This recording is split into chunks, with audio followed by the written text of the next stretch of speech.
You know you love pasta. But you're about to be obsessed. My lemon shrimp pasta. Oh, yes. Insanely delicious dishes you can make tonight. This is all in one pot. And who's up for spaghetti pie? Ooh. With a bonus. It makes the best leftovers of all time. Plus, Pasta is about feeling. a crash course in making fresh pasta. Amazing. That's next. Let's dish. The kitchen has always been the center of my world because life is more delicious when it's full of food and fun. Everybody knows me as a culinary expert and food judge on television, but also I'm a mom trying to get dinner on the table. From Hollywood to home, I bring Southern sweet and Caribbean heat, and I'm not afraid to stir the pot. Good food, good friends, good dish.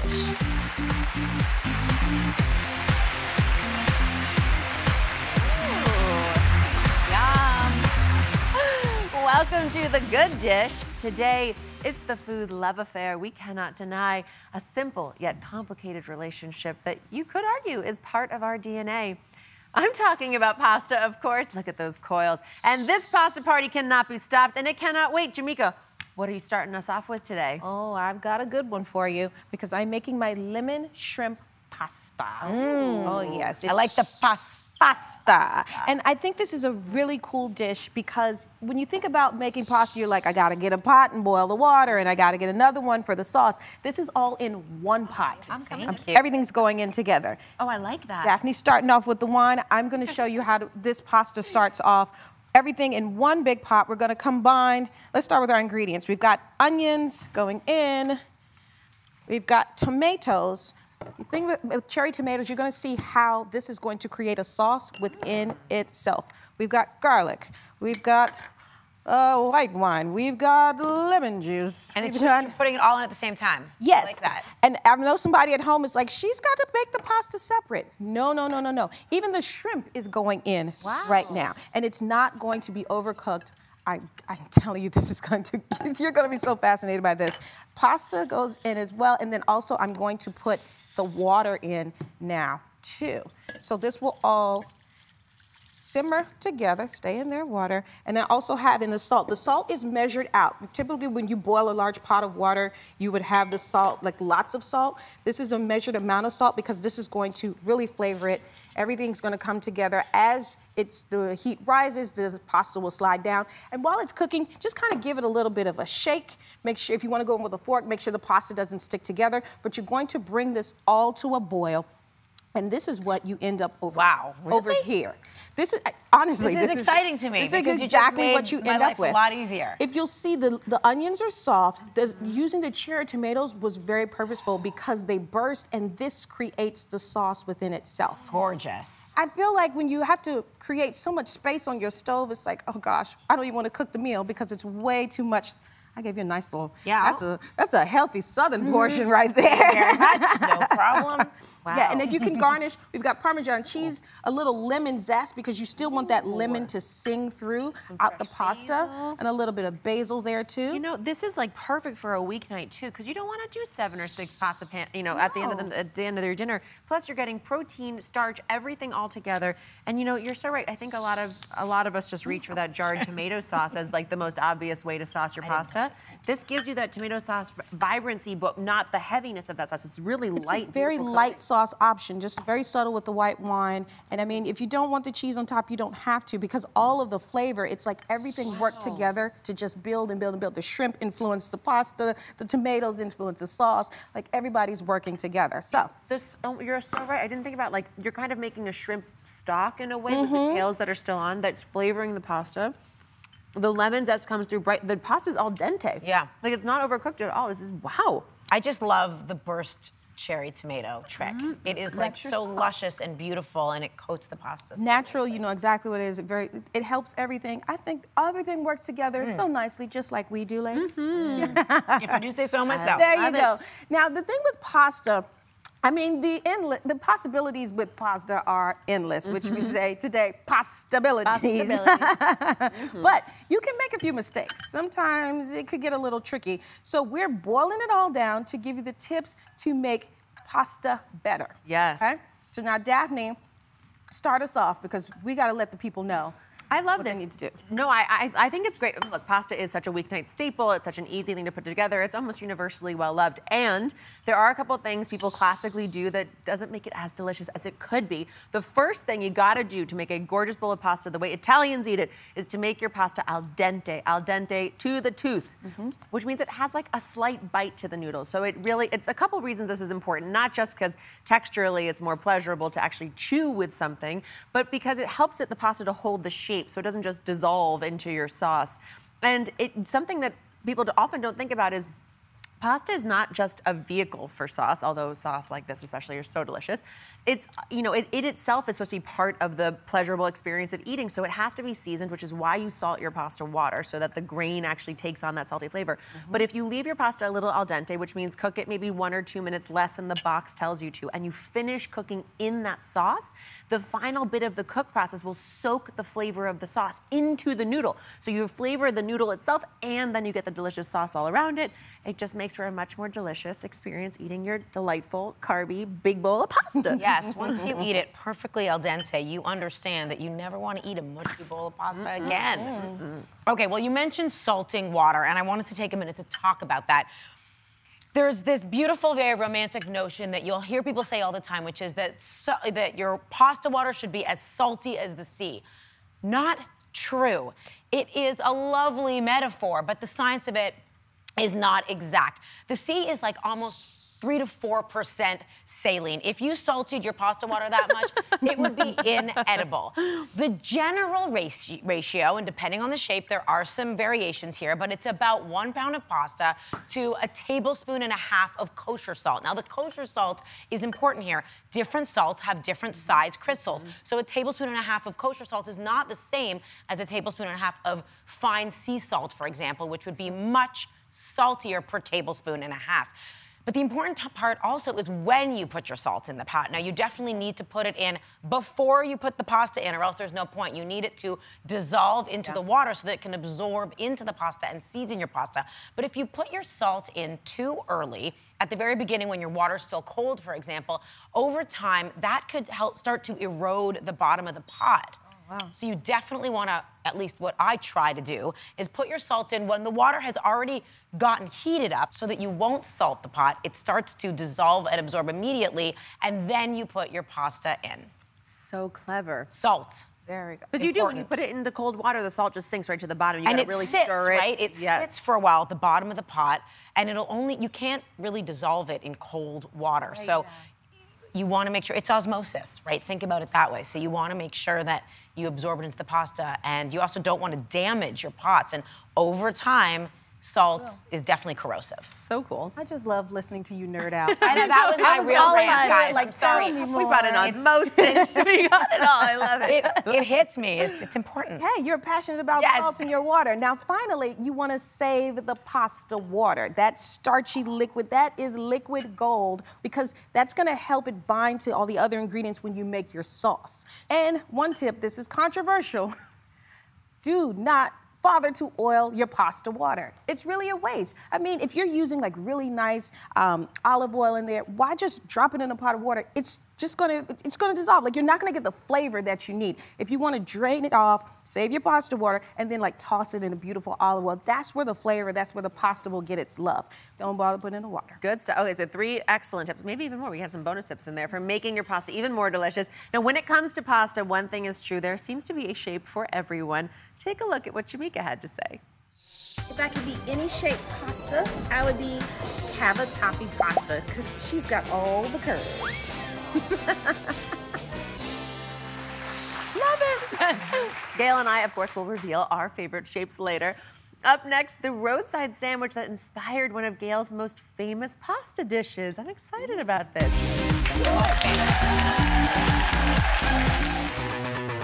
Like something you saw on the show today?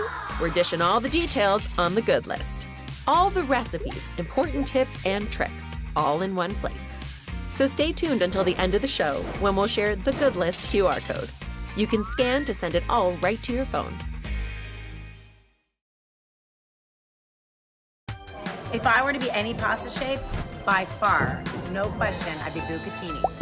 slurpable, the right thickness, best with sauce. Bucatini all day long. All day long. All day long. I also think, by the way, that bucatini is going to change the world. It can save the world because it is the perfect biodegradable straw. If you want to use it in cold beverages as a straw, it's awesome because it won't start to cook unless it's in hot liquid. And, of course, it's compostable. Look at you saving the world and saving everybody's dinner tonight. There we go. So if you're still wondering what's for dinner tonight, we are combining two things everybody loves, spaghetti and pie. Oh, yes. Fun. Gail, you're known for your spaghetti pie. It is. I'm not even going to give one word because they're going to see how amazing this is. Does not even need an adjective. Just look at that. What gave you the inspiration for this? So it's sort of a strange inspiration, probably not what most people think. When I was 19, I spent a summer in New Zealand and Australia traveling. My family lives in Australia. I went with my best friend. We went to New Zealand, and in New Zealand, all the little roadside places that we stopped at along our travels had spaghetti sandwiches, toasted spaghetti sandwiches. And when I was thinking about how to recreate it in a way that maybe my older self would like, and I kind of just came up with the spaghetti pie. I mean, I didn't come up with it. There are variations of spaghetti pie all over the place, but this is one that I really, like, it speaks to my soul. It is so hearty and delicious. Yes, I want this spaghetti pie. Hit it. Thank you. Let's go. I'm going to show you how to make it. It's big and beautiful. I start with some Italian sweet or spicy sausage that I've cooked out and browned beautifully here with some onion and garlic. And to it, I'm going to add a few things. I'm going to add some sage. I'm going to add some tomato paste to cook out a little bit. And to that, I'm actually going to add crushed whole tomatoes to start building my sauce. And then some greens. I like using broccoli rabe because I think it plays so well, that slight bitterness with the sweetness of the tomatoes. Add a whole bunch here, but you can do this with regular broccoli. You can do this with kale, you know, any green, or of course, you don't have to add it if you don't want to. I add a little bit of water here just to get it cooking and steaming, and then you let it all cook down together. And that's gonna be the base of the sauce that gets mixed in. So now I'm gonna make the cheesy portion of the pie, which binds it all together. I have 2 eggs and some milk, some salt and pepper in a pot. And to this, I'm gonna start adding my cheese. So I have 3 types of cheese. It's a lot, but you won't regret it. We don't mind, by the way. I know you don't. That's why I love you both so much. Fontina. I have some white cheddar. Oh yeah, I went a little crazy. Wow, that's a lot. Yeah, and it's, you know, a little too much. Moderation. Only 3 pounds, not 6 pounds. Okay. What about your parm? Wow, girls. A little overzealous here. With No, not at all. Really You're speaking my language. I totally love it. We'll leave some to sprinkle on top after. And I'm going to start mixing this, and it starts melting immediately. And then I'm going to add in that gorgeous broccoli rabe and sausage tomato mixture that I made earlier. And then I have a pound of cooked pasta. I use spaghetti because I sort of love the slicing. Bucatini is thick for this. Yeah. Okay. There are times and places, obviously, for every shape. All right, will you give me a hand here, Jamaica? I just want to make sure that it all gets into the pot. That's all the spaghetti, and then you make sure that this all stirs and mixes evenly. Sometimes you gotta actually get in there. Get in there. That's right. You're gonna mix this up till it's well combined, and then you're going to put it in a spring-form pan. I like to line mine with foil so that it's easy to remove later, and I'll show you how that looks. She's heavy. Oh, wow. You see what I mean? I've put it in the foil that drapes over so that you don't get any spills, and I smooth out the top. This is gonna go into the oven at 475 for about 35 minutes. Okay. Thank you very much. You wanna put it in here? You're gonna take it out. I'm gonna ask you to take it out for me. Here you go. Here I am. You're gonna take it out and then broil the top after you've sprinkled it with a little more parm, some more fresh sage. And it comes out so brown and golden. That is like a 30-pound. All close. It is. Wow. It's like a small child. I love that. It feeds a crowd, but I'll also say, so see how beautiful it is here? When you let it cool a little bit, you just have to pop it open. I gotta get me up. And here we go. Are you ready? Are you ready for this? Oh, I mean, it's insane. So you see, it is really, it's more like a wedding cake than a pie, to be honest. But let me get into it, and I'll just show you how beautiful it is. It's gooey and hot, it's cheesy, and amazing. Gotta cut the thick slice with that one. Oh, yeah. I mean, can't be shy about these things. Are you ready? Oh, wow. You know, she's a beauty. I mean, she's... Look at this. Are you kidding me? And Look she, at that. we're calling her she. Like, I don't know why. Because she's gorgeous because you want to just love her up. But it holds so well, and everything is evenly distributed. It's not like a layering thing. I've gotten everything that you described and put in that pot. I get it in every single bite, all of those flavors. I gotta say, if you slice it up as like flats, you can also pan sear it and get those extra crispy bits on all sides. Low. If you want a little fry with your carb, that's what you're gonna do. This is delicious. Coming up, we are cooking with pasta guru and award-winning chef Missy Robbins. Don't go away.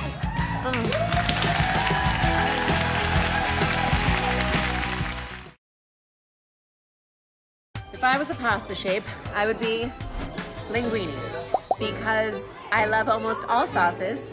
I'm great for family dinner or for a over-the-top dinner party. We are continuing our celebration of pasta with a very special treat. We are going to learn the art of making fresh pasta from award-winning chef, restaurateur, and author of the new incredible book, The New Bible of Pasta. It's called Pasta. Please welcome Missy Robbins. Thank you. So excited to be here. We are beyond thrilled to have you. I can't even tell you. I've known Missy for a long time. I've had the pleasure of cooking in casual situations under your guidance, traveling with you, a lot of wine, a lot of laughs, but I have never had the honor of having you teach me how to make fresh pasta. So this is like a big day. It's a big day for everyone. I feel like you could probably teach me a few things, Gail. Not when it comes to this. And we are so excited to announce that pasta is our newest pick to be part of the Good Dish Cookbook Club. Now, we chose your gorgeous book, Missy, because it truly is a masterclass in making pasta that literally everyone can learn from. Novices who've never made pasta at home before, experts who've made it a million times. Tell us how this cookbook came to be, because it is you can just, the level of detail that you painstakingly take us through so we can really genuinely learn alongside you, it is a gorgeous book. You know, I've been cooking pasta for a really long time, and sort of my first book came out in 2017, and Talia Baiocchi, who's my co-author, and at the time was just a friend of mine, and was like, you know, I think, and she is in the media herself and a writer, and she said, I think you should write a book on pasta. And I was like, yeah, I'm not ready to do a second book. The first one just came out, and she's like, I think this is your time. Like, Lilia's really popular in my restaurant in Brooklyn. And, heard of it. Heard of it. It's like the hardest reservation to get in New York City. Thank you, Gail. In case you're wondering.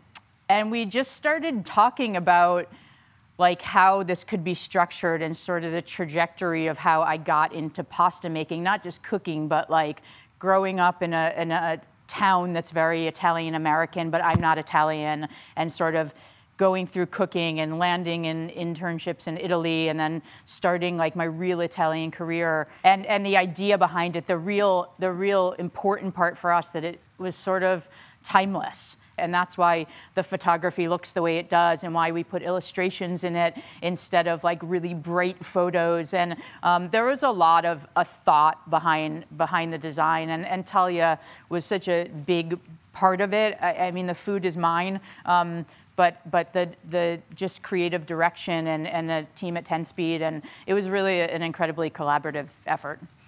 Well, it shows. The depth here is just, it's phenomenal, because you do, that passion comes off the pages, literally in delicious waves, and it's exciting to get to learn along with you. I think you do take the time to let people get comfortable, and then expand your skills, and then eventually we'll be making those soft yolks and the little raviolis that I just are the coolest thing ever. All right, well, we cannot wait to learn your pasta making process. What are we starting with today? We are starting, I mean, this is the magic of pasta.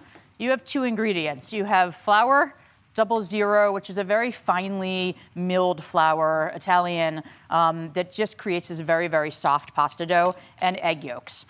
This is probably the #1 question. A lot of egg yolks. This is the #1. I learned to make pasta in Northern Italy. And in Northern Italy, this is how they do it. And I kind of, it's not necessarily right. My way is not the only way. It is just my way. And it's like what I've adopted and how I'm comfortable, and what like I've just gotten used to doing, but it's the #1 question that people who bought the book, I get so many DMs that are like, are you sure it's 20, are you sure, are you sure this recipe is right? I get it like every day, and I'm like, yeah, I'm pretty sure the recipe's correct. I've been making it for many, many years. And what do you do with the whites? That's the other #1 question. Egg white frittata. Egg white frittatas, meringues, That's what I'm gonna say, yeah. pavlova, Yes, very exactly. popular these days. Yes. Is your whole dessert menu all egg white based? It's not, because we were very fortunate to get yolks. Yes. For the amount of eggs that we go through, I would have whites for eons. Well, we are interested all in right, the let's yolks. do it. Let's do it. All right, I'm gonna move this stuff. So 24 yolks you said in here. Wow. 24 to 26, depending on the size of the yolk. But I think in cooking in general, you don't want to be so reliant on a recipe. You want to use it as a guide, but like make it your own. Intuition. And, yeah, and you can always like add a little water if the yolks. So I start slow. We're following the Just master. start That's slow. Exactly what she does. And just start like incorporating. You can break up your yolks a little before you put them in too. You try and not break your well. That's always a good start. I'm still looking like you, Missy. Okay. Okay. Well, I'm sure I'll break mine. I do it every time. All right. Then this is where we start having fun, guys. Yes. All right. Jamaica and I You guys are already here. Yeah, are you going to get in here? I would like to. I just All don't right. want to disturb the mastery of it all. Oh, all right. So you can feel it's like soft, supple. It hasn't quite come together yet. And as you work this, the gluten will make this tighter and make it stretchy. All right, Gal, I'm going to let you in here. Please. All right, Can I ask- Are you ready to pass it over? Yeah, Because who knows what'll happen now. You're going to pass it. There's some wet towels over there too if you want Okay, to cool. dry your And hands. Missy, let me just say, I don't think I've ever been so focused on anything. I am working like I am determined. It's fun, to right? Get as close If live I as were you yours. guys, I can tell by looking at it from here. I think you guys have most of your flour in. Too much. And I would like take your bench scraper and just like kind of move a little of it to the side. Okay. And then we get into the kneading part. Do you want to see my kneading? Yeah, I do. I do. Of course I do. Not that yours is wrong, No, Val. please. So I like to kind of go in, out, in, out, turn, in. If yours is a little dry, you can add like a pinch of water. No Oh, more. that's why it's dry, ladies. We were saving the best for last. Nice drizzle on the top there. Okay. Can I Now give it we're a try? Yeah, it's all yours. Okay. And that's the thing with pasta. It's one. I don't think people realize how much your dough needs to be kneaded. Yeah. Yeah, I think people And kind then of on top of that, after it needs to rest. Yes. And it needs, because if you go from the kneading process straight to trying to roll it out, the gluten hasn't rested and it'll just keep bouncing. And so that resting period is really important too. The kneading part is fun though. And you're looking like the whole point is to get this smooth dough. Right, so let's go there for a There is second. a trick though. So like if you Now she tells us. no. Once it's kneaded and once it rests, like if it's not quite kneaded enough, they're always going to be like air bubbles. They're always going to be sort of like you want to take it a little longer. You can get some of that done in the sheeting process. So when I sheet, I put it through that widest setting many times to like really make sure that before I start doing the thinness of it, that I have all those air bubbles out and everything's kind of looking good. Okay, so stay right there. We'll finish this tagliatelle when we come back. And I'm going to say it right every time. All right. These look good.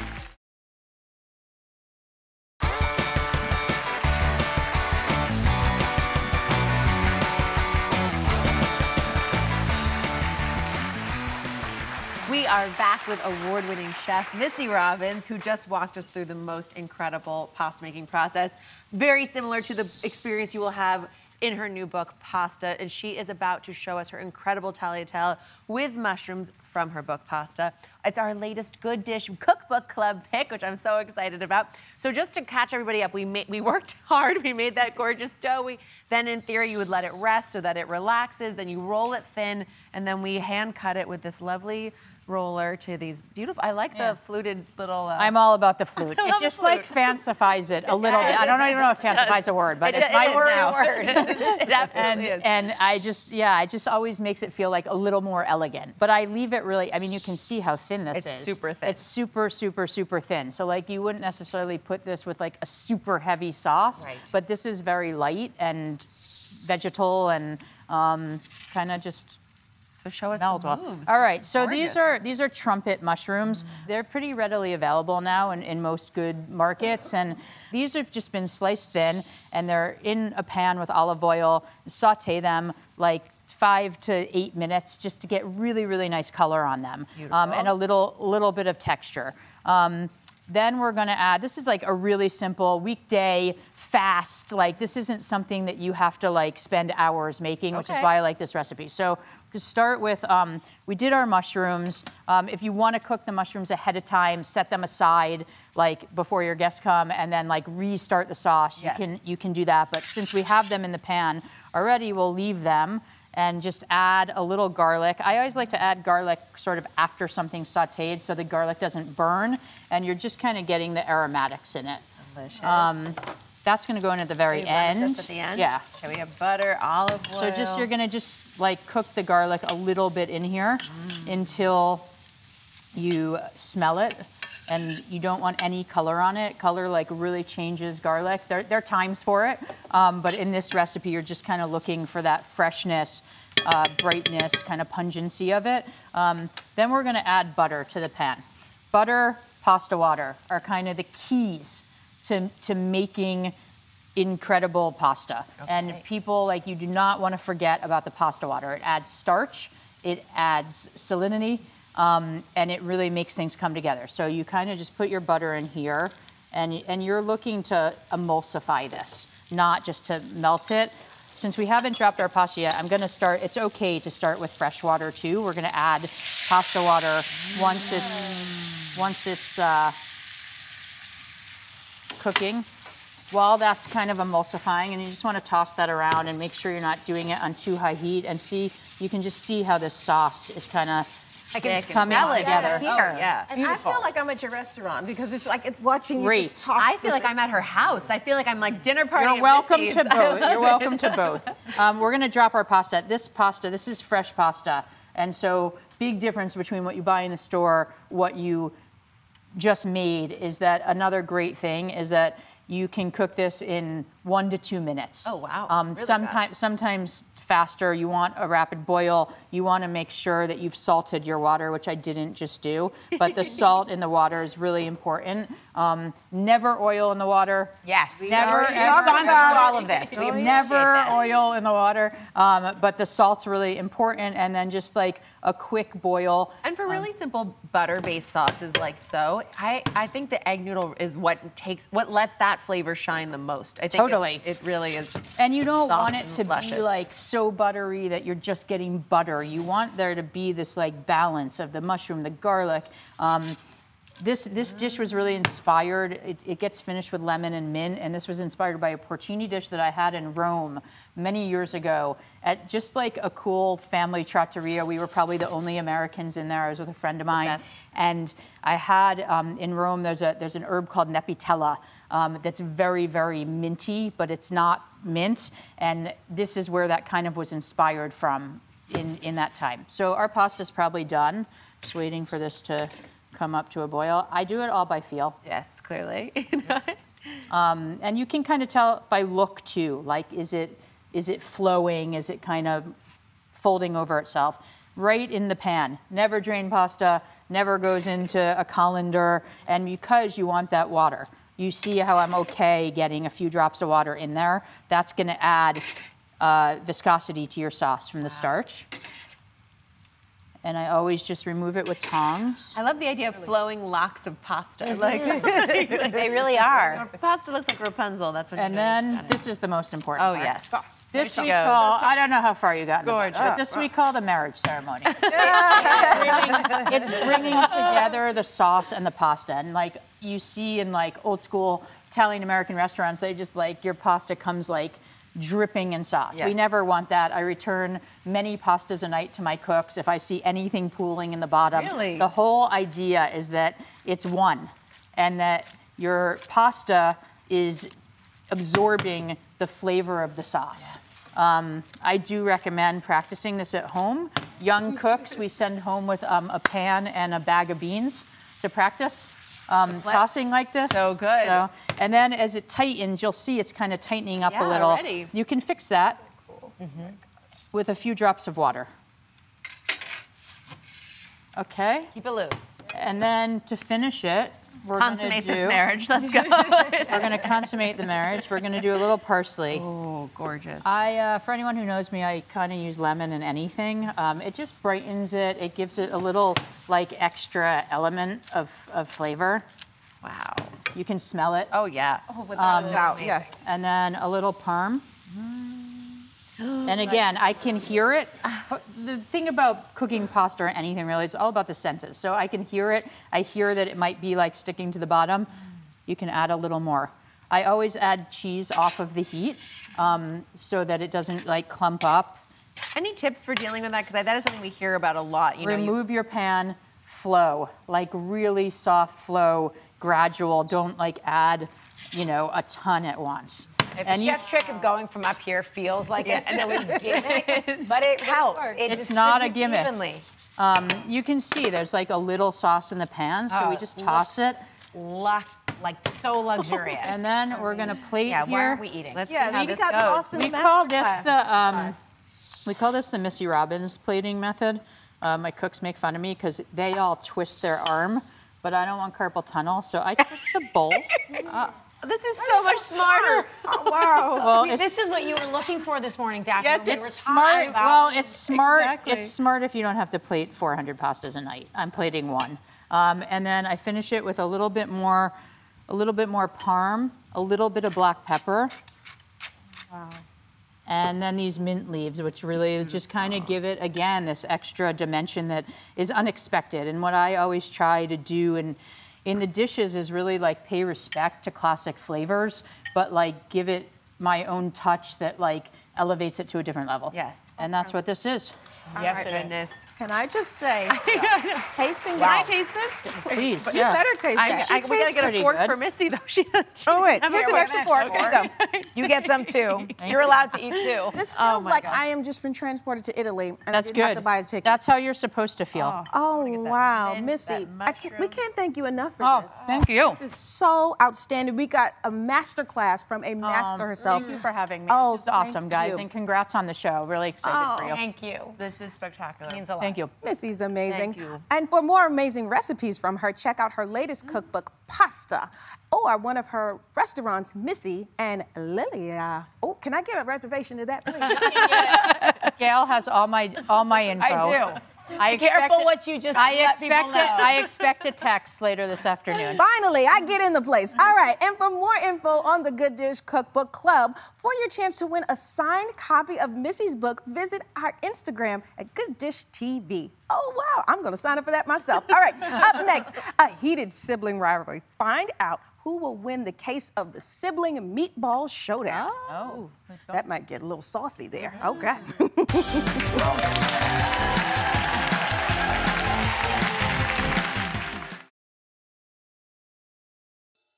In kitchens across America, family and friends debate whose dish reigns supreme. When they can't find a verdict, they turn to the food court. Welcome back to the Good Dish. Food Court is now in session. On today's docket, Causey versus Causey in the case of the sibling meatball showdown. Anthony and Therese Causey. It says here, you're a brother and sister with very different views on how to make a meatball. Interesting. Anthony, present your case. Thank you, Your Honor. My meatballs are hands down going to be the best because one, I've been working in a restaurants my whole life. I graduated from culinary school, same as the scale over here, and just they're homemade. It's a family recipe. They're not going to be beat. So Anthony, tell me a little bit about this meatball. How many generations has this recipe been in your family? So this is my grandmother's recipe that my mom tweaked, and then hopefully I could show it to my daughter. So my grandmother Teresa, my mother Lucille, and my daughter Madeline. So Interesting. Very nice. Let's get into the filling a little bit. Are we breadcrumbs, bread soaked in milk, any pine nuts? So no pine nuts, no bread soaked in milk. We're straight 4C seasoned breadcrumbs. Everything that you see here could get very easily, and it's just about the flavor and the technique. One thing that differs is that I'm not browning the meatballs first. They're cooking right in the sauce. They're very soft, and the worst thing that happens if you overcook them, you have a very good flavored meat sauce. All right, jarred sauce or meat sauce? The only place jarred sauce belongs is in the garbage. Oh, fighting words. Here we go. Oh. Quiet in the court. What kind of meat do you use? Sirloin, 80-20 sirloin. All beef. Yes, all beef. Okay. Fascinating. All right, Therese, please present your case. Okay, so I have been eating those exact meatballs my whole life, but recently I had a big scare with my blood pressure, so I had to change the whole way I ate. I grew up in an Italian household, so I'm used to eating, you know, meatballs, pasta, chicken cutlets every day, but I had to change the way I ate completely. So I am on a completely low sodium diet, and my meatballs have 0 salt in them. They have vegetables, spinach, sun-dried tomato, red onion, and they're cooked in the air fryer. So they're not plopped in the sauce, but they're cooked in the air fryer. And I made a little Mediterranean twist on them, and I made my own tzatziki sauce, my homemade tzatziki sauce. Wow. Interesting. Very good. Controversial. Well, let's go back to the beginning, because growing up in a big Italian family, used to eating the foods that you just described, all delicious. How has adapting this meatball recipe changed your life? Right, so this is one of my go-to recipes during the week, and I've recently just lost 65 pounds, and this is one of my favorite recipes, and it's just easy. Hold on. Objection. You look good, girl. Thank you. Thank you. Really good. That's incredible. Thank you. Congratulations. Thank you so much. So this was a big part of that transition, and, Yep. and wow. It's one of my go-to, and it's good, filling, and healthy. Why air fryer? I have to ask. It just makes it crispy, I feel.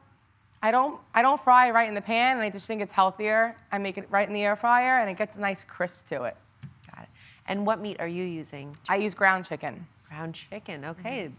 Sirloin versus chicken, very interesting. Okay, it's time for the most important evidence. We have Exhibit A, Anthony's Italian meatballs, and Exhibit B, Teresa's Mediterranean version. As we go to break, we will taste your evidence and we will deliberate.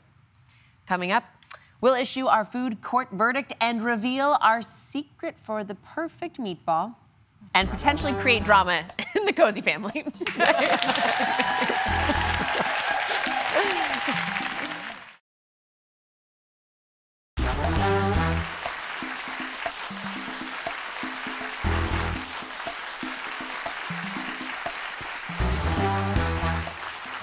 Way too much fun with my mallet here. All right, welcome back to the Good Dishes Food Court.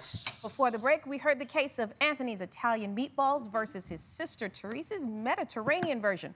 We've tasted the evidence, and after careful deliberation, we're ready to issue a verdict. We rule in favor of Anthony.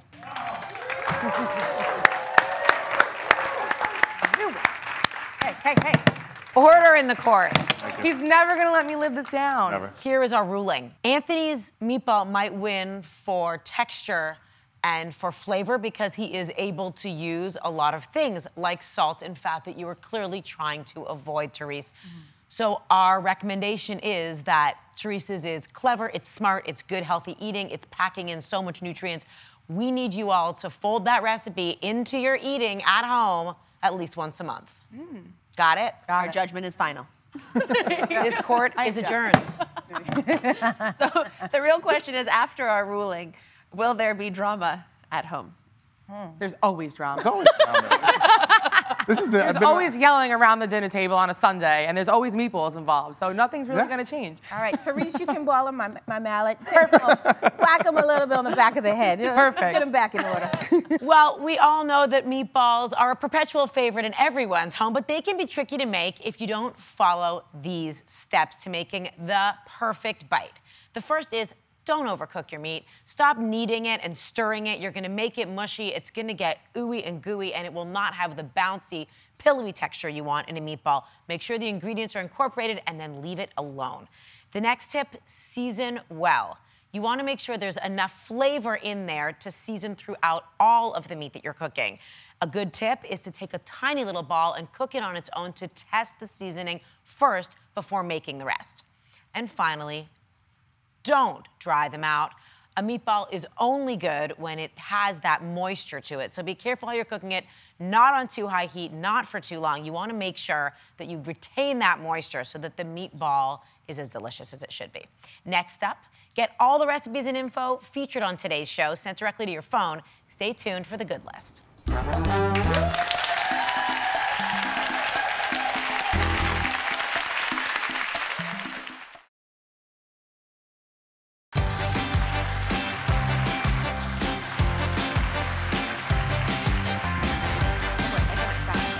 Welcome back to The Good Dish.